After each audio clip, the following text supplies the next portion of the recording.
Now, then Prabhupada continues, in the conditioned state, sometimes devotional service and the conditional service in relation to the body will parallel one another.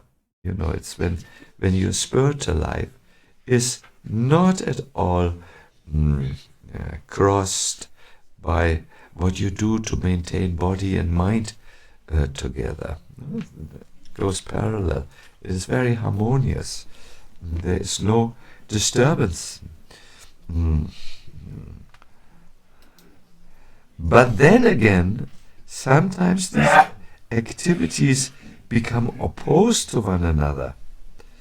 As far as possible, a devotee is very cautious so that he does not do anything that could disrupt his wholesome condition. He knows that perfection in his activities depends on his progressive realization of Krishna consciousness. However, sometimes it may be seen that a person in Krishna consciousness commits some acts which may be taken as most abominable, socially or politically. But such a temporary fall down does not disqualify the person. So let us summarize. We have been answering to a call, a spiritual call, and we try to do everything as good as we can. However, there is still this this conditioned side, this unenlightened human nature, which is creating an obstacle for us, so that sometimes we find ourselves almost acting against our noblest interest, or almost acting against our ideals of what we wish our life to be. And then many times devotees become disappointed, I've seen. And after some time they say, anyways, it's useless. However, yes, if we are coming into the perspective of Krishna, it looks different. Krishna gives an explanation about how he came to speak this verse. That even if someone slips and does something which is abominable, in Krishna's eyes he's still a saint because he is properly situated. Krishna says, see, my nature is to be attached to my devotee. And that attachment to my devotee does not wane or become smaller, even if I see that my devotee has become a sinner. Be he of bad conduct, violent habits, a thief, or adulterer, if he worships me and me alone, ignoring the other paths of karma and jnana, with no desire other than to please me, that person is my devotee, a sadhu, whom I quickly raise to the highest standard of pure devotion.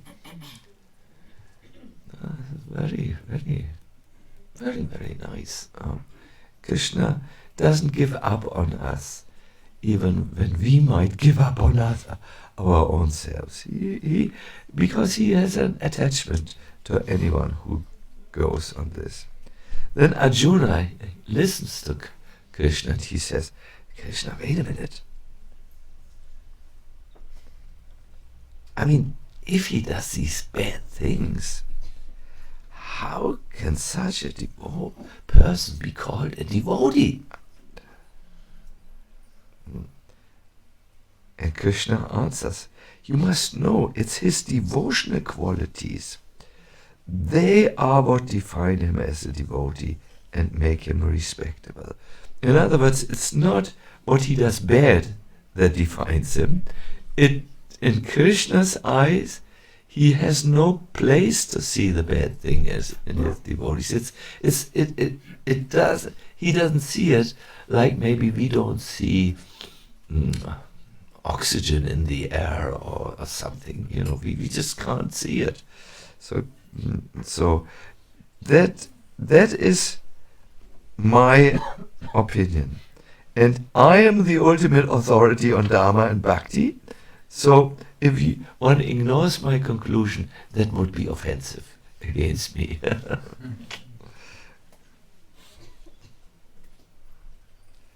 Arjuna tries to understand, okay, Krishna says if someone does something good in devotional service, then Krishna overlooks what he does bad. Someone is defined by his spiritual activities in Krishna's eyes and not his material slips. So he asks, well, that means he should be considered a devotee to the degree that he worships you, and as a non-devotee to the degree that he sins. Arjuna is thoughtful. Okay, he has done 8% of his activities something good, but 92 is not good. So he is 8%, there is a devotional aspect in him, but 92 degrees percent, he is a fallen person. So Krishna hears Arjuna and then answers, no! He should be considered a complete devotee always, and you should disregard his faults altogether. Because of his firm conviction, such a devotee, although fallen, will have this sincere determination: I may go to hell for my sins and for my attachment to them, but never will I give up the service of my Lord. And Krishna speaks the next verse. Chipram bhavati dharmatma shashvachantim nigachyati konteya pratijanihi name bhakta pranashyati. He quickly becomes righteous, okay, in other words, and attains lasting peace, O son of Kunti. Therefore, declare it boldly that my devotee will never perish. Wow, this is a strong dose. Are you with Krishna? I mean, are you understanding his logic? He says he is defined by, if he does some bhakti, it means he is a devotee. He's not defined by his non-bhakti things in his eyes. So Arjuna tries to understand, but then he just can't go with Krishna's logic any longer. He asks, how can you accept the worship of such a sinful person, or eat even the food and drink the water which he is offering you with a heart contaminated by lust and anger? And Krishna answers, yeah, because that person quickly becomes righteous. There is another verse, it says, I don't judge or don't value the devotee according to what he does now, but I value him according to what he will do later.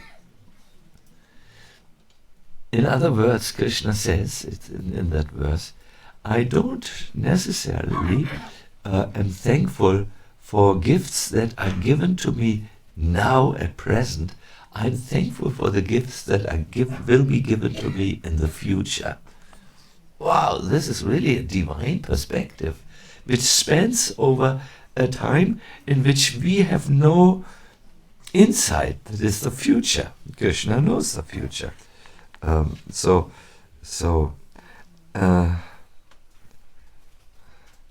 He becomes righteous.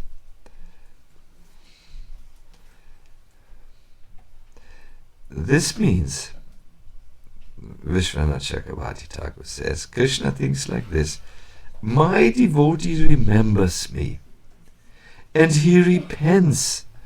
He's sorry for what he does wrong. And by this one quality, he's immediately purified. Krishna speaks about this also in the Bhagavatam. There's a verse in the Bhagavatam, the 11th canto, that when a devotee accidentally, mind the point, accidentally sins, then the Supreme Personality of Godhead, who is situated in everyone's heart, immediately takes the bad karma. He takes the sinful reactions away. This is how much Krishna is attached to his own people. Wow, you really sound like in Vrindavan, with the coughing concert. In Vrindavan, it's always, whoa. So, the devotee laments in this way: oh, what an unfortunate sinner I am. I'm so fallen. Again I have smeared the good name of the Vaishnavas. Over and over again the devotee feels complete disgust for his past acts. And there is an example how a devotee may still suffer the influence of his conditioned nature, and he sincerely repents it. He doesn't enjoy that. He feels like, I've smeared again the name of the devotee. And an example is given. When you are sick and you take medicine, the medicine does not work immediately. For instance, I stopped taking vitamin C for some time. There was no need, and seeing that it's a little cold and damp, and this is the time when one gets sick with cold, I started to take very regularly, the day before yesterday, my vitamin C. Now I still have the symptoms of a little sneeze. I don't have cold. I'm not ill, but if I'm not careful now, I could become a little ill. So I still have the symptoms, mucus in the nose, but because I've taken my vitamin C bomb, it's a complex of various vitamin C's. It is sure that in 1 or 2 days I will be completely healed, and what I experience now should not be taken very serious, the residues of illness. Similarly, as bhakti enters a devotee's mind, his past sinful actions are irrelevant, and every trace of lust and anger are as insignificant as the bite of a toothless snake.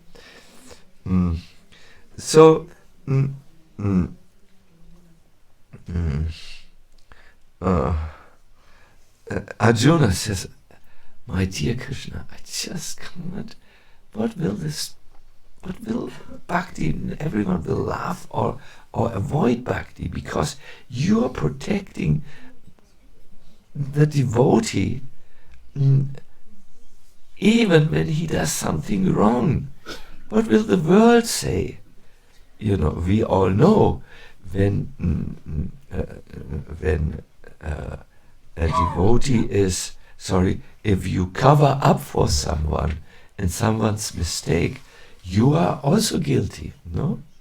Imagine when you know it, and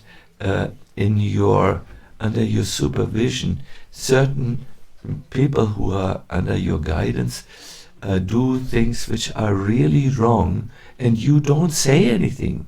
You don't correct them. You don't bring it to the attention of others. Then this is a problem. Even the new Pope, I forgot, Giovanni, is his name Giovanni or Francis? Francis. He is attacked now by some section, because in his church during his reign, some bishops behaved very bad towards children, child abuse. And it goes also to the Saint Francis, to the Pope Francis, because he must have known about it, but he did not bring this to the attention of the police and so on. And therefore, there's some amount of criticism there. I hope I get it right. I sometimes mix things up, but that's how I understood it. The example wants to tell us, how can God, who stands behind his devotees even if they do wrong, what is the logic here? And Arjuna says, I can accept that he becomes righteous in time, like someone who takes medicine, he will be all right in time. But if he is sinful until death, what is his position? So Krishna hears that Arjuna does not want to accept his point of view, and then he speaks out with some anger in his voice. He gets loud. Krishna gets loud. O son of Kunti.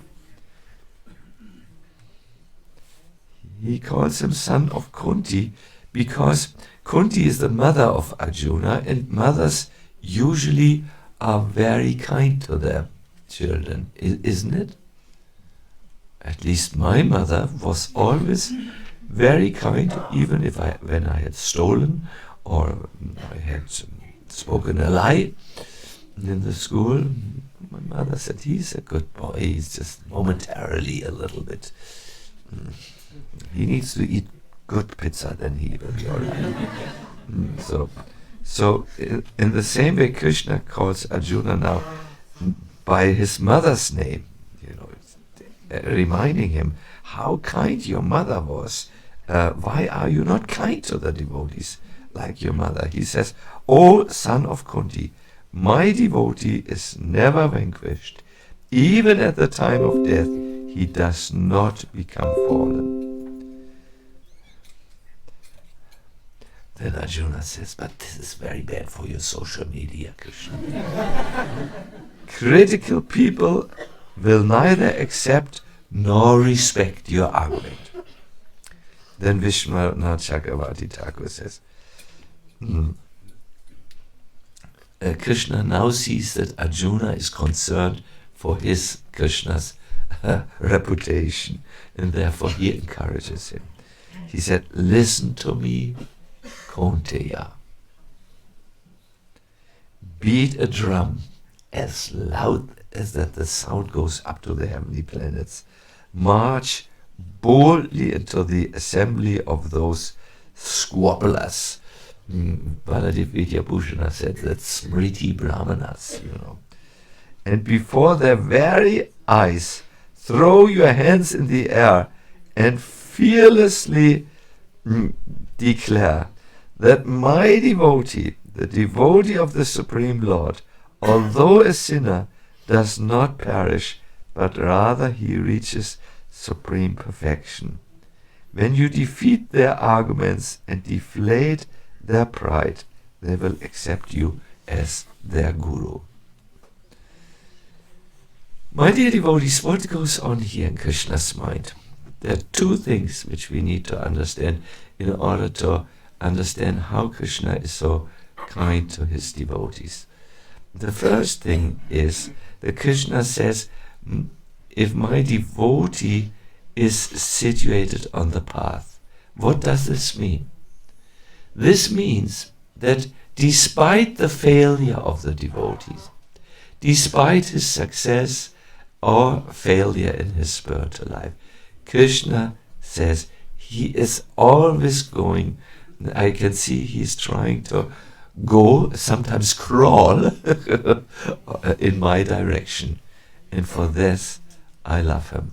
He is not attached to jnana or karma, to other paths, but he, come hell or high water, I think they say in English, whatever may be the case, the devotee does not give up to offer the Lord some service. This service which the devotee does needs to be done with some attraction for Krishna. In the previous verse, Krishna said, if something is offered with bhakti, I take this very, I eat it. I do not eat that which is offered with personal motives. I want to eat something, I want to eat it afterwards. I sometimes, when we are in our, when we are very quickly have to do something, and then the devotee goes to offer some food, I always say, slow down now. Don't just throw the plate before the altar because it has to be done. Just reset your system and offer this with as much affection or love which you can do at the moment to Krishna. Then only he will accept it. Otherwise, it's as good as not offering the food.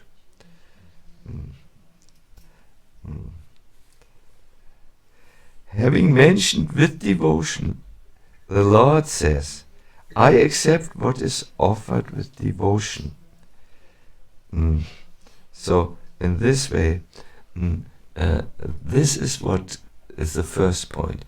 When you are, even if you are not able to maintain all your ideals which you may have formulated to yourself or to Krishna during this beautiful festival, if you try to do as good as you can with devotion, then Krishna considers you a devotee. What is his logic here?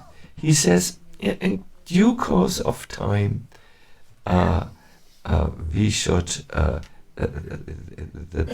you will become perfect. I really feel, my dear devotees, a devotee does not always judge a person by how he is now, but he looks what is the intention of the person. And all of you, and others, you may not now be perfect. You may do sometimes things where you ask yourself, why did I have to do that?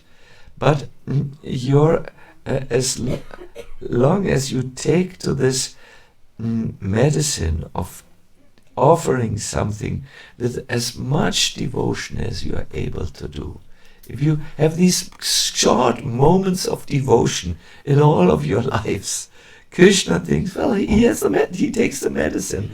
Very soon he is free from the fever. Or like we used to do in the old times, he stands under the shower. Now, very soon, all the dirt which is there on his body will be washed away. Let us not criticize him because he stinks at the moment.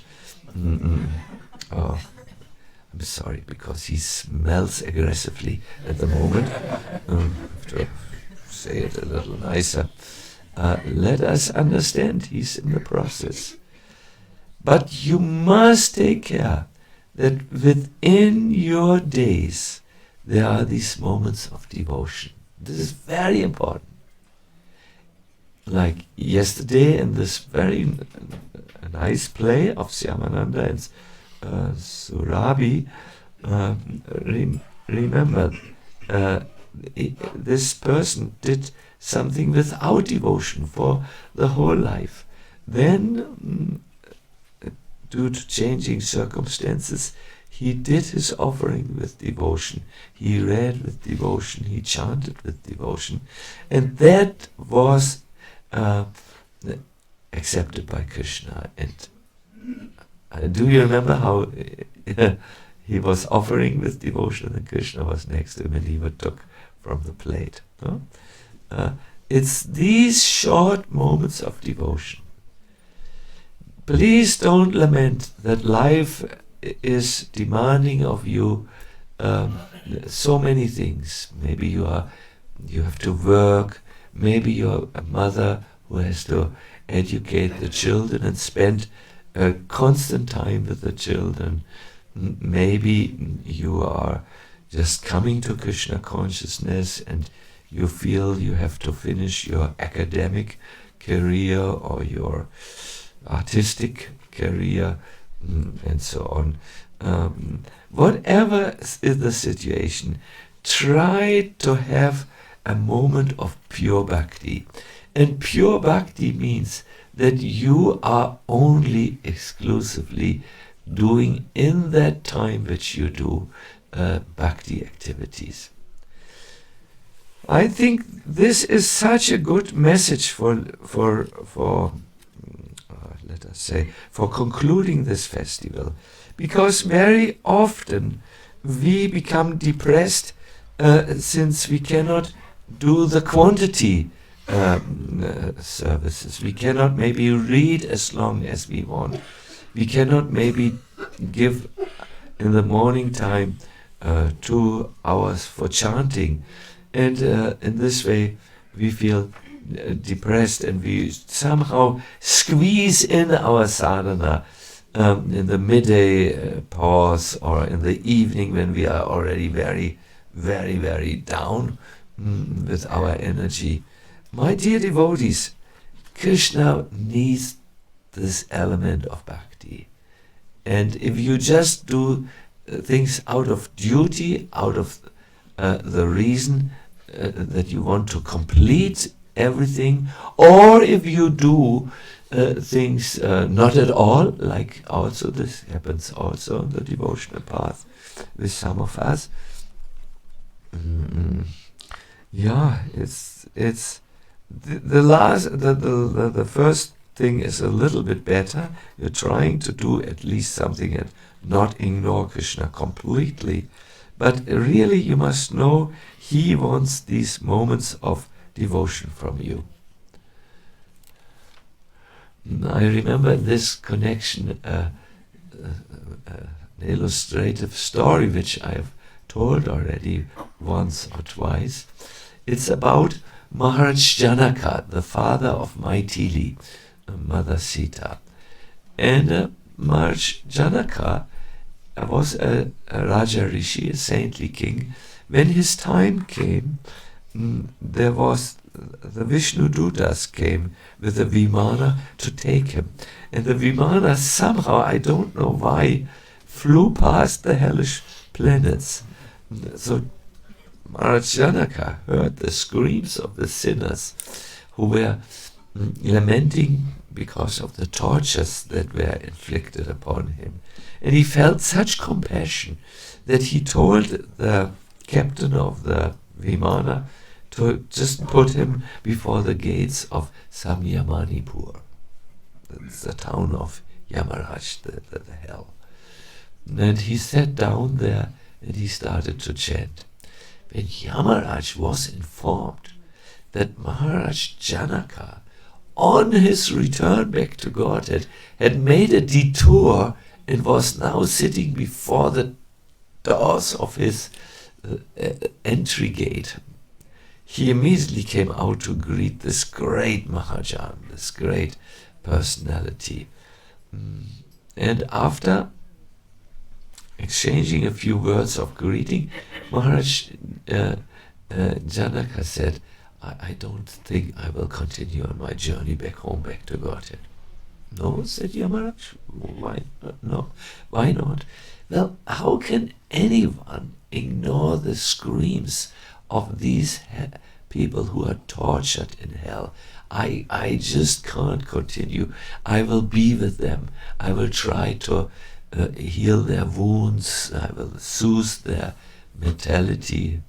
Oh, said Yamaraj, don't say this. These are really sinful people. They have murdered. They have committed terrible sins.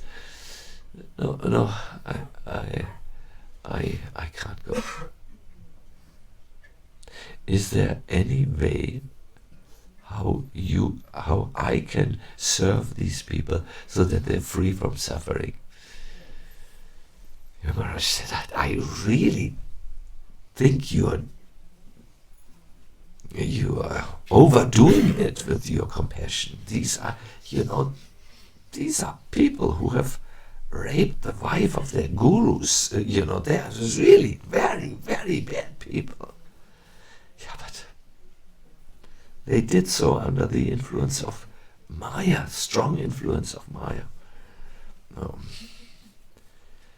Well, if you are insisting, said Yamaraj, then give them the benefit which you had during one of your mornings when you worshipped Lord Ramachandra and you cried in ecstasy and you were glorifying him.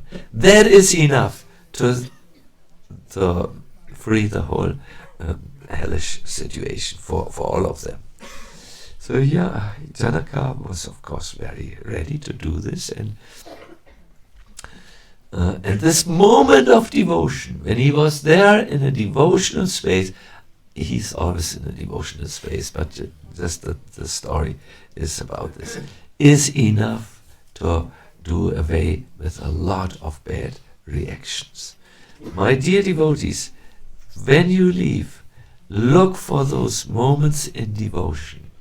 Moments when you are there for Krishna and you are consciously, with your mind fixed on him, doing something for his pleasure. It could be in the kitchen when you cook the meal. Don't think at that time, oh, and after the offering I will eat. For a moment forget that and think, I will cook the best meal now which I have ever done for Krishna.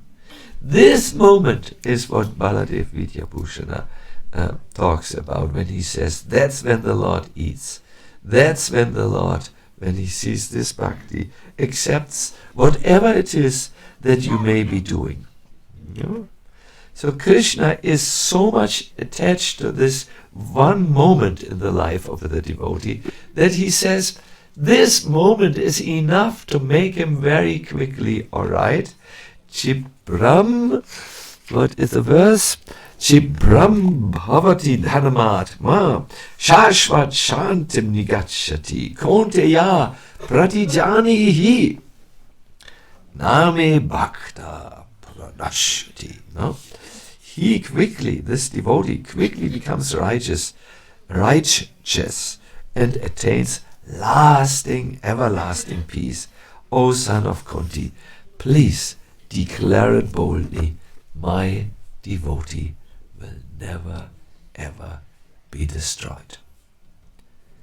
Because of this one moment, or more moments, of course, these moments.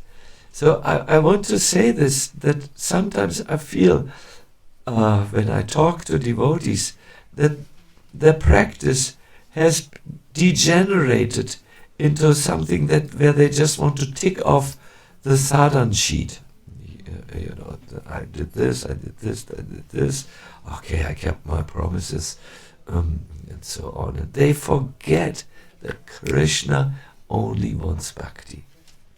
And when these devotees do things with bhakti, they become so inspired and so inspiring. We saw this yesterday with our cook, the teacher, who's teaching in the school every day. How she was just so inspired about making this huge cake. I heard it was fantastic for the deities and for the pleasure of the devotees, really, and how she was so energetic and so over-bordering enthusiastic. Enthusiasm was over-bordering, hat alle Grenzen gesprengt. So this is a little bit my inspiration for all of you. I do hope you can find the essence when you're home. You go, okay, no one should look at you. You go before the altar and you chant as if you mean it, for instance. Hare Krishna, please engage me in your service. You go into the kitchen maybe and make a simple roasted banana. Even I can do that. Roasted, you put banana with a little oil in the pan and roast it, throw it, but if you're not so confident, turn it with a spoon and then say, this is for Krishna, this roasted banana is the best preparation, Or when you give a lecture, give for Krishna, if you take, just these moments of devotion. And these are the moments that will bring you into everlasting peace and everlasting pleasure, just by the power of bhakti. This is what I wanted to say. I have come to the end of my little message. I know it was simple, but I feel it is essential. Let me see if we have any questions amongst you. Then we will end.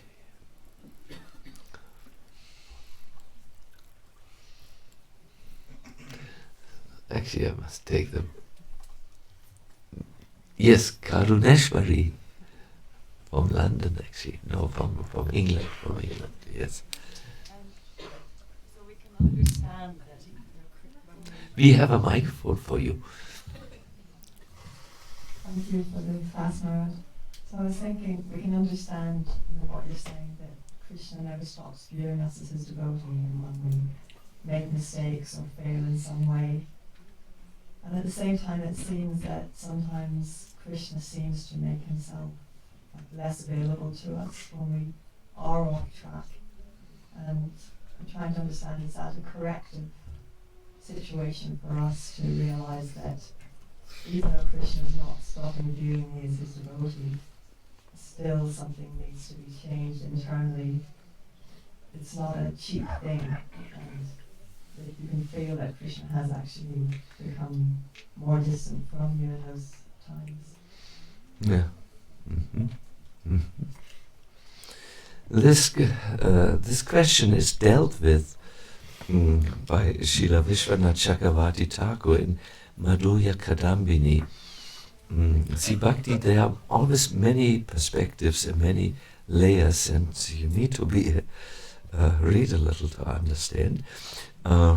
He talks of a devotee who chants but commits offenses, like Vaishnava Aparad. At that time, Krishna actually does move a little in the distance, and he gives the example of a master, who has servants, and one of the servants chooses to become aggressive towards the master, in words. He doesn't speak of beating the master, but and he talks bad about him, and he's really not respectful any longer. The master will still maintain him so that he has a meal a day or two meals a day and has a place to sleep. But he will really reduce his care to the minimum. And this is when we feel as devotees that now Krishna has moved in the distance. Still we breathe, we eat, we walk, we can do our activities, but nevertheless the Lord has moved in the distance.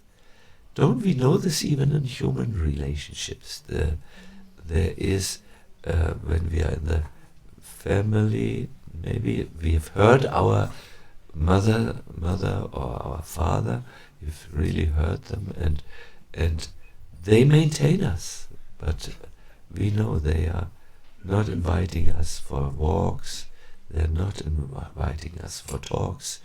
We are just we are maintained from the distance. So yes, that is a fact.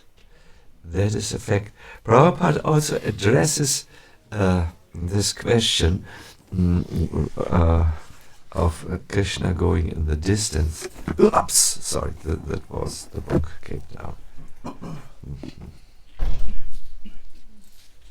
No one should take advantage of this verse and commit nonsense and think that he is still a devotee. If he does not improve in his character by devotional service, then it is to be understood that he is not a very high devotee. So yes, it's a slightly different point. Yes, Krishna goes in the distance. But Karuneshvari is the experience of all devotees. If the devotee who has misbehaved again turns to Krishna, then Krishna is immediately there. I'm reading at this time the poetry of Surdas, a great devotee, and he, at the time of his death, was told the devotees, please put me in the dust of Vrindavan and put me with my face down. Usually you sit with the face up and look in the sky, but he wanted to be put with his face into the dust. So one other devotee came by and asked Sudas, you are lying in a very unusual posture. Why don't you lie on your back, you know? And Sudas then sang one of his last songs. It's not his very last song. I found also his last song, which he wrote. Yesterday I found it. But he sang another song. He sang, Krishna is the Lord of our heart. He always takes care of us like a good king takes care of his citizens. But when he finds that his devotee turns away from him, then Krishna walks only on the side of the devotees and in the back of the devotee, not in front so that the devotee can see him.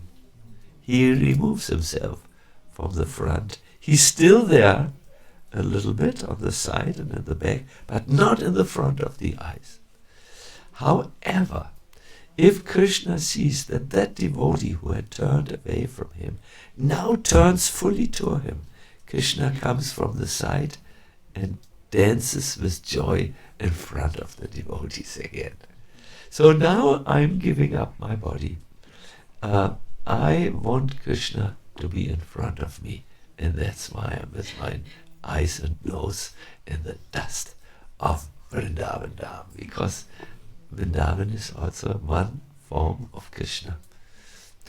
Yamuna Devi is considered to be the spine of Krishna. Spine is very important.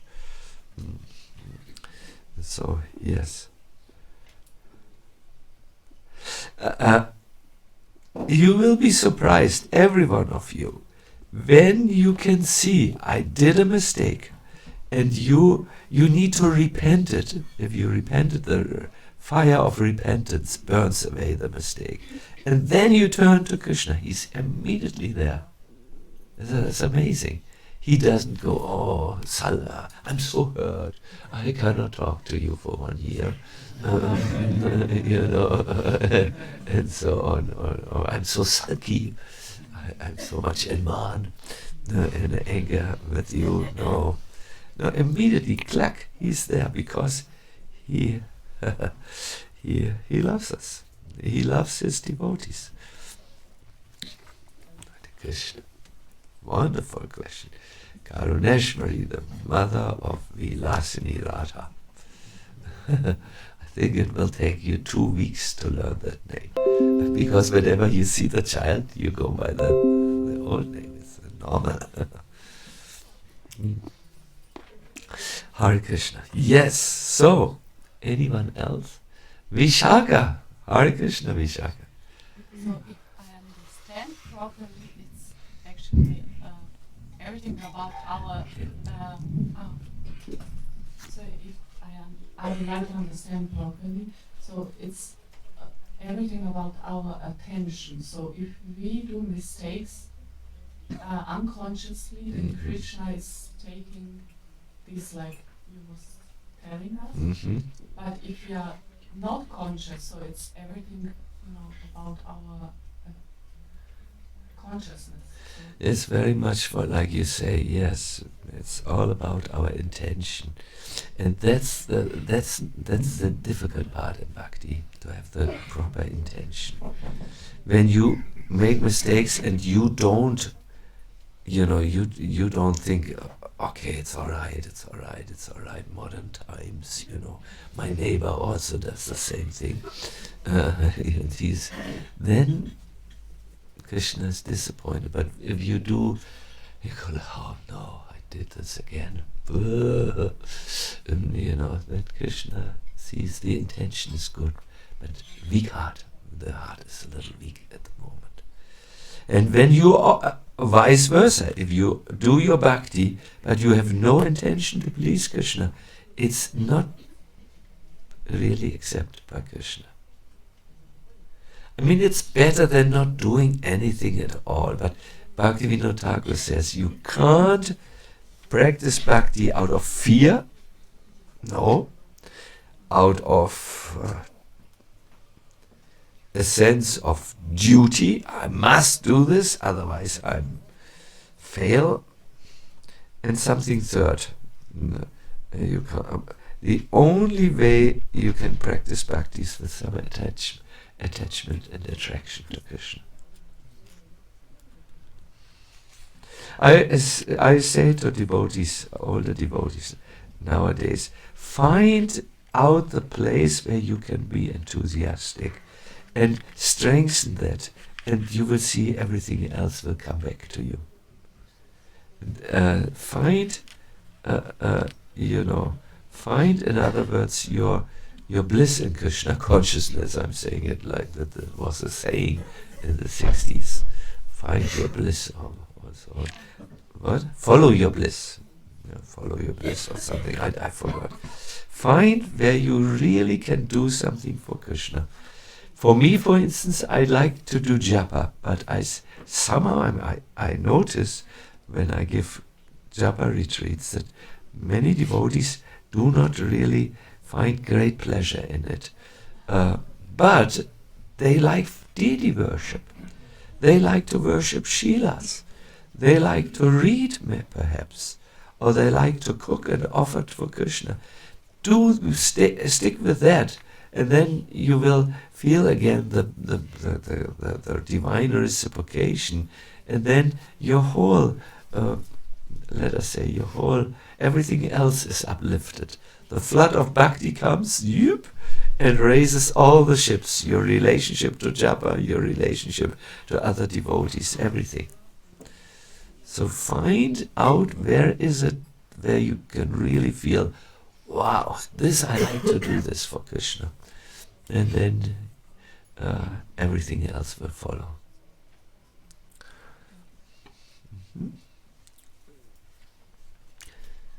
Yes, dear Krishna, we have a microphone for you.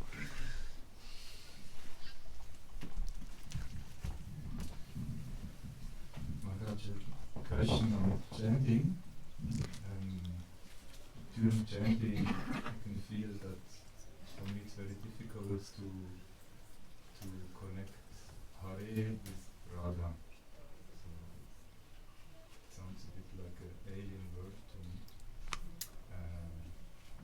So always while chanting, struggling with this Hare. If it would be Radha Krishna, it would be somehow easier to make that connection. Yeah, because it's Hare Krishna, and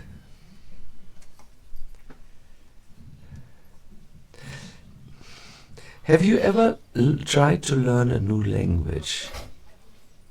Which one? English, maybe? Yeah, English, French. I want to give an example from French language. I was in school, and I was 10 years with Gorahari. I know some sentences, I can say some sentences. And I noticed how in the beginning I have to really consciously translate. I want to say, this smell is terrible, for instance. You know, some exhaust fumes in the town. Okay. C'est this une terrible odor.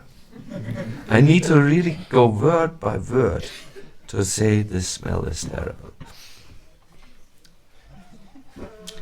And translate it, and then next day I have forgotten it. Or I remember I tried to learn Serbian. I will now jump into the car, for instance. Jaska, uskricimo sa autom. You know, I needed to ask Radha Kripa 10 times for this sentence. Then I wrote it down. No, she wrote it down. And then I got out the paper when I wanted to say it. It's called unconscious. It's consciously unable to do it, and then you're conscious that you can't do it, and then you have to practice with all your attention that you're able to do it. There is some. We have to look at the Mangala channel. There will be this type of information. So Mangala, wie geht das nochmal? Ist Mangala hier? Ja. Consciously incompetent. You are conscious that you are incompetent. And then consciously competent. You are really, okay, I have to be competent. I really have to concentrate. And then you come to the stage of, yeah, you come to the unconsciously competent. There is something like this. We have to look them out of Mangalite channel, then we know. So, this is also with Bhakti like this. First you are in this stage. Oh, I can't do this. I can't remember Radha. Then I go Hare Krishna. Maybe I should go to the Nimbaka Mahamantra, Radha Krishna, or Radhi Syam, Syam Syam, Radhi. No? You are consciously conscious that you can't do it, and after some time, if you continue to practice, you will come to the platform where you can just stay with Krishna, with the Radha Krishna while you chant. You are in their presence. You feel them. You know that they are there listening, and you are not even making a conscious effort. But if you don't make an effort to come out of the unconscious state in which you are at the moment, in regards to spiritual truth, then you will never come to this competent level. Do you remember how you read for the first time the philosophy, and it did not really make what now? But 10 pages before, what did it say? Oh no, I never learned this. I can never understand it. And now, no problem. Now you can give a lecture even. No, it's in the blood. And I want to encourage you to chant with taste the holy name. It will take a good investment of your time, of your desires. It's not as easy if you want to come to the higher states of blissful chanting. I think always the first stage which we must do, and I'm revisiting this stage in my own chanting, is to bring the mind away from its various thoughts and just bring it into the mantra. today in the morning, I chanted and I was thinking, oh, there was this fantastic magic show, and Jayagopal became a father.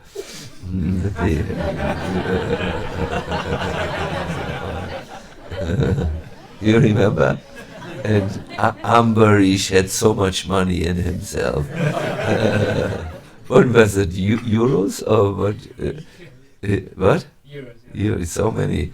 He just needed to do like this, and bang, it came out. And I was thinking like this, and then I thought, oh. No, this is not good. So I went. I see it like this. Here's the concentrated japa chanting. As I told you, I see in pictures, not in philosophical construct, mental construct. Here is the state of concentration. And from this, my mind has gone now to Madhuchanta.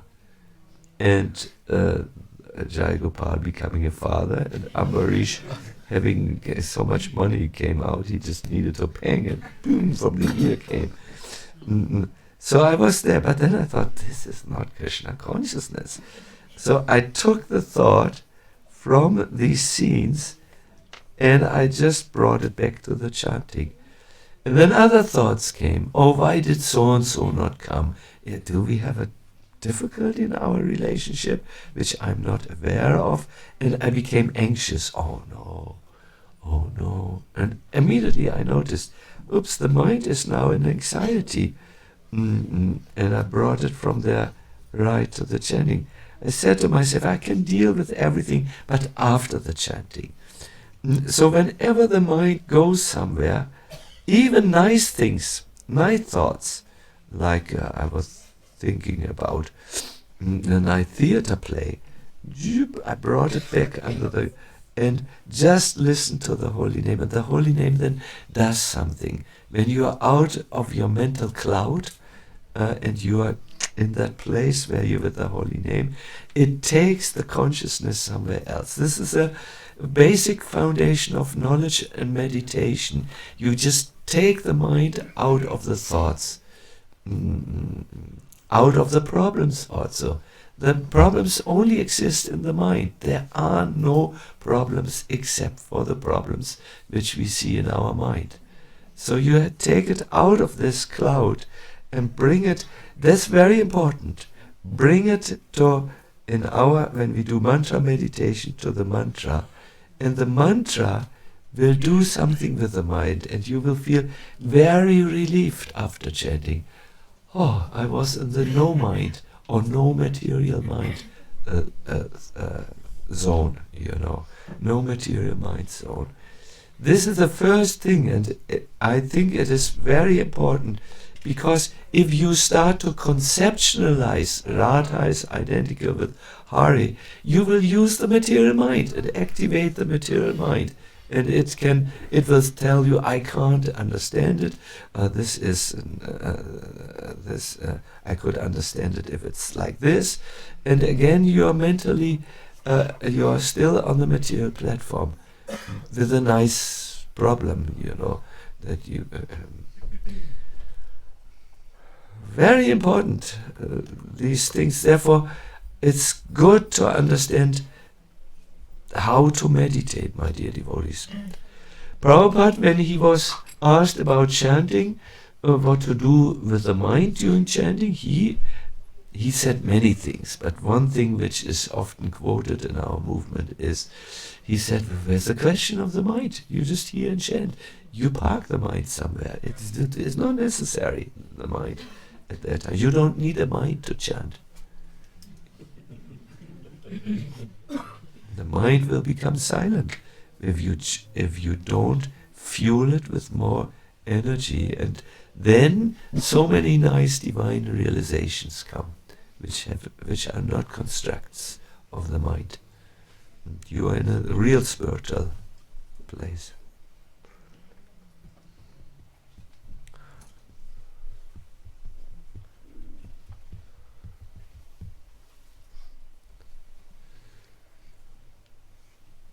This is one of my deep realization. Many, many years ago, in 2005, not many years, 17 years ago or so, I was in the mountain Kailash. I did my pilgrimage, and afterwards I was all by myself sitting before Manasa Sarovar, and I was chanting. It was the time where I wanted to be in the good space of Krishna consciousness, peaceful, and I also wanted to rest my body and my mind from this world, and this was ideal there. Then all of a sudden, I began a thought formed in the mind. Oh, I like these black olives which I can buy with this in this Turkish shop. And then the mind said, but he's for sure cheating you, this man. Then from there the mind went to this one thing where to a person who always takes his dog out, and the dog passes stool before our temple. And I thought about this, and I thought, why is he so inconsiderate? He can go left, he doesn't have to go right from his house and do everything before the temple. And after more of such highly elevated thoughts, I began to think, oh, hello. I want to be here and use this as most probably the only time in my life where I'm in such a sacred place.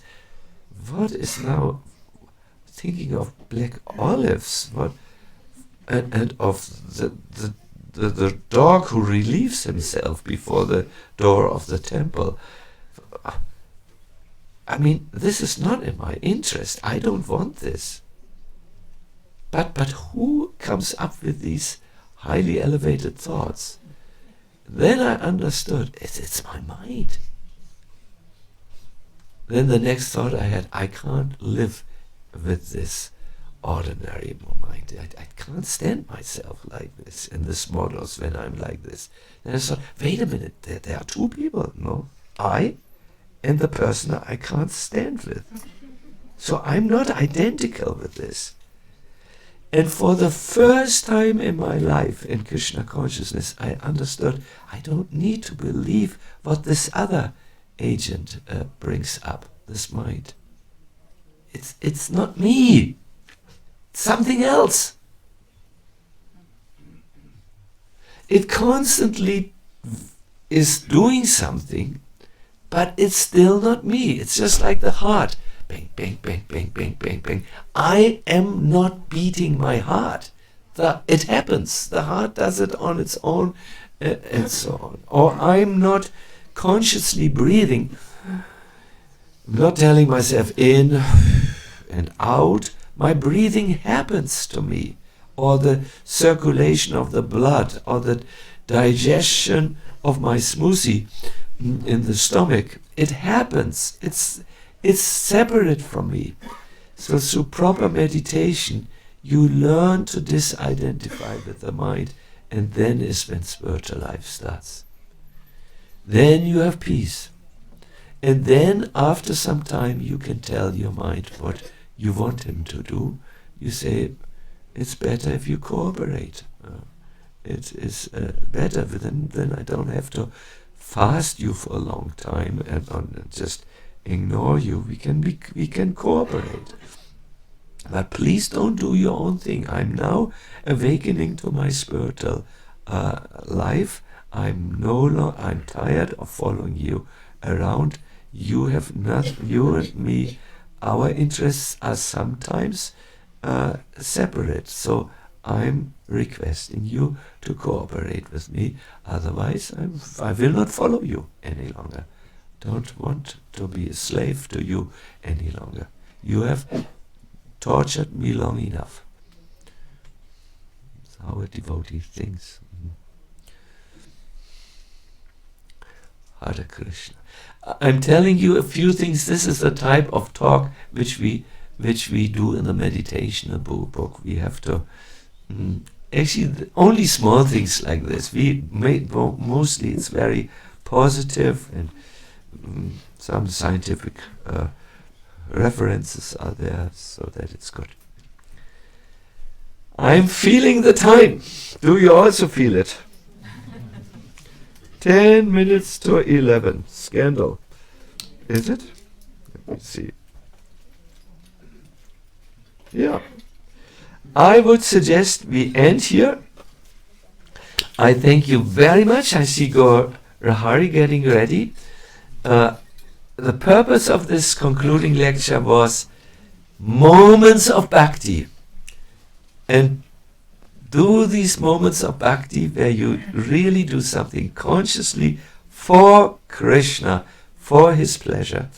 And you will see how this is bhakti, how and is accepted by Krishna, and how this will influence or goes through all the areas of your life, so that you can chant with bhakti, you can eat with bhakti, you can talk with bhakti, you can walk with bhakti. What else? You can sleep with bhakti. Everything, and you will lead a very happy 2030. What is it? 23. 2023. Soon it's 30. I thank you very much. It was a pleasure to spend this wonderful Nityananda Trayodashi in your exalted association. Thank you for all the preparations which you did, preparing this room, preparing the pictures, preparing prasadam for the devotees, preparing the program, coming, singing, everything. I'm very grateful. I have a whole big thing with letters. I need to say, this is the one time in the year where I just can't answer every letter personally. What I will do, however, is I will read all the letters and then write one thank you letter where I respond to your gifts, to your letters, to your words, and maybe to some of your thoughts.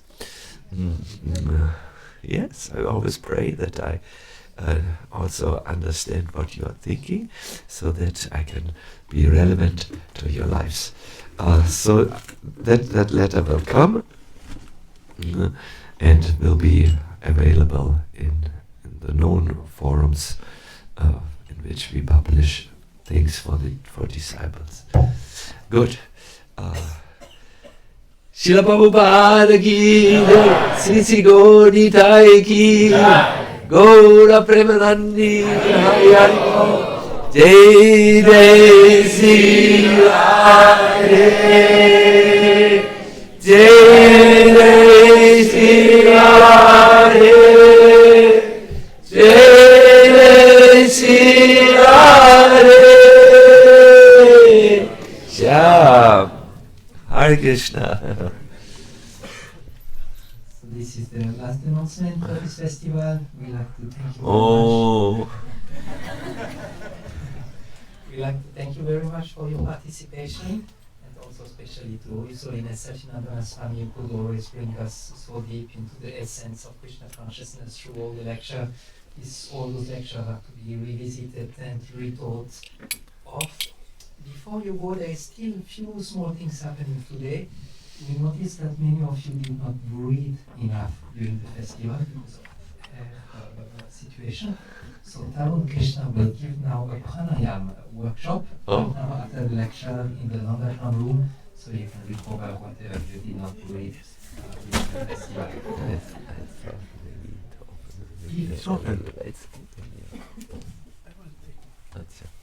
If someone of you developed a relationship or went deeper into their relationship with Radharani and Mohan, there is a good news. They are ready to come with you home.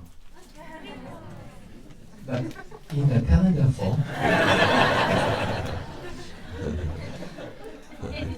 they are actually soon no one will be eager for a calendar anymore because the year is passing, so we are happy to give them for a small donation. You can get them in the temple shop. Today we will still have a Sunday feast program that will start from 1 to 3, and we will have the feast after 3. We have Valentini Nataji who will give the lecture on the Sunday feast, and we will have one of our Ukrainian girls giving the dance after the lecture. And if you have to leave before, please go to the kitchen. We have plenty of sandwiches for your journey. So that you can go back with good empty, not food. Okay, so I think it's more or less all what I wanted to say. Again, little thank you for all the World Academies. We are not such a big community. We have a small team here who are really working hard to make all that happen. So if you can, take, maybe not right now, but later on when you take your last darshan, pray for all of our teams so that we can offer a better service to Srila Prabhupada's mission. We very much depend on your blessings, so please think of us before you go. Yeah. And also, I don't know if you noticed, but we have in a cave, okay, we have 2 windows, that's good, but we have more than 2 windows. We have actually more windows in the temple room, and those are windows into the spiritual world. They are not framed proper, not yet fully ready, but they were printed beautiful Radha and Krishna picture of their pastimes, and those are windows into the spiritual world that will be a little bit refined for the temple room, having an harmony. And we very much value this point of meditation that His Holiness Nityananda Swami was bringing so often into the festival, so that we can actually it will help us to meditate on our ultimate goal of Radha and Krishna Seva. So I just want to thank Shyama and Christian for kindly donating all those pictures. And this is also taking us we take some picture with us for this festival. A picture of what is our ultimate goal, what we want to take with us, and that we want to do it with meditation, with full absorption of the consciousness. And thank you, Maharaj, for giving us this beautiful. After getting so much blessings during the festival, we got a little homework, and this is increasing those moments of bhakti in our life.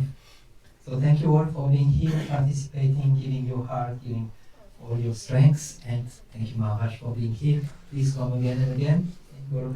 Easter, you can invite him for the Easter festival. The festival will be also very, very beautiful festival from 6th to 10th April.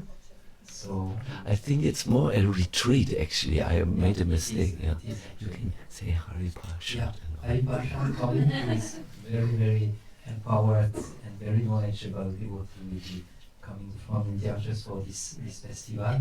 Will be here. So please, it will take us a few days until we manage to put it online, but in a few days it will be there. You can have a look on our webpage. Good. Thank you all. Wishing you a safe journey back for all of those who are traveling today. And please come again. Srila Prabhupada ki jai. Srila Madan Mohan ki jai. All Bhaktavrinda ki jai. Srila Prabhupada ki jai.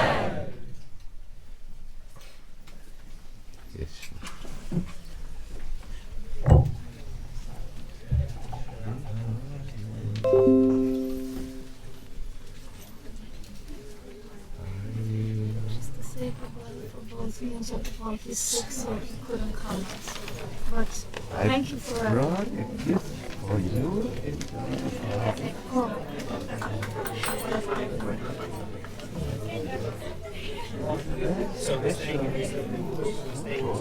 Oh.